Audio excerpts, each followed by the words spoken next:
साथीहरू मैले आज जस्ट एउटा मोनिटर किनेर ल्याएको छु। यो चाहिँ इन्टेक्सको मोनिटर हो, 24 इन्चको स्मार्ट IT1502 हो। ल अब यसको अनबक्सिङ गरौँ। र यो चाहिँ मैले लिएर आएको भनेको टेक्नोसेभिज दमकबाट हो।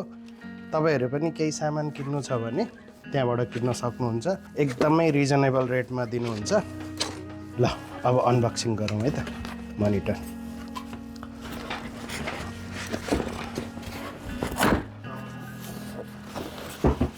ओके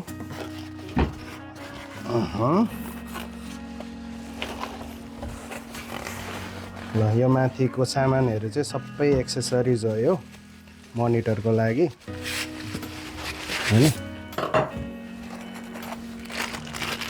यो चाहिँ पावर एडाप्टर जस्तो छ।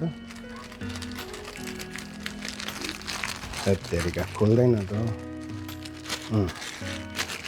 यो चाहिँ पावर एडाप्टर, यो पनि स्ट्यान्ड नै हो। यो चाहिँ केबल,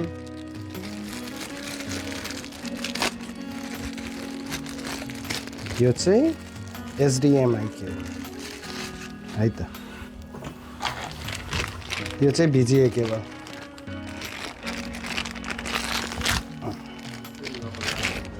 अरू पनि खोलिहालेँ है।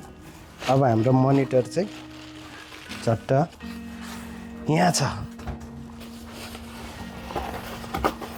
यसलाई यसरी हैन खोलौँ। Cameraman मोनिटरमा focus. वाउ कस्तो दामी छ। हो आजको दिन मेरो लागि धेरै लक्की छ। मोनिटर पनि नयाँ, एक्सन क्यामेरा नयाँ। तर यो चाहिँ मैले टेक्नोसेभिजबाट लिएको हो, दमक झापा। उहाँहरूकोमा चाहिँ एकदम रिजनेबल, अझ डिस्काउन्टेड प्राइस हुन्छ। तपाईँहरू ट्राई गर्न सक्नुहुन्छ है। अब अनबक्सिङ गरियो। यसको सेटअपको भिडियो चाहिँ म हाल्दिनँ, यति नै हो। तपाईँहरूले बुझिहाल्नुभयो। सामान किन्नु पऱ्यो भने कहाँ जाने अरे? टेक्नोसेभिज दमक। ल थ्याङ्क यू।